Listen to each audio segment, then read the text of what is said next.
யோர்தான் ஆற்றில் இயேசு ஞானஸ்நானம் பெற்றபின் பரிசுத்த ஆவியினாலே வனாந்தரத்திற்கு கொண்டு செல்லப்பட்டார். அவர் வனாந்தரத்தில் 40 நாட்களும் 40 இரவுகளும் நோன்பிருந்து பசியுற்றார்.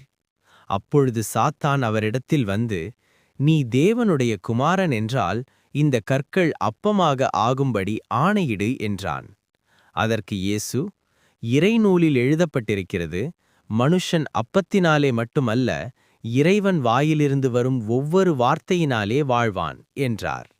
பின்னர் சாத்தான் அவரை ஆலயத்தின் முனையில் நிறுத்தி, நீ தேவனுடைய குமாரன் என்றால் கீழே குதியும், ஏனெனில் இறைவன் தமது தூதர்களை ஆணையிடுவார், அவர்கள் உன்னை கையிலேந்தி உன் கால் கல்லில் இடிக்காதபடிக்கு உன்னை காப்பார்கள் என்றான். இயேசு அவனிடம், உன் தேவனாகிய ஆண்டவரை சோதிக்காதே என்றார். மீண்டும் சாத்தான் அவரை மிகவும் உயர்ந்த ஒரு மலையிலே அழைத்துச் சென்று உலகத்தின் அரசாங்கங்களையும் அவற்றின் மகிமையையும் காட்டி, இவை அனைத்தையும் உனக்கு தருவேன், நீ விழுந்து என்னை வணங்கினால் போதும் என்றான்.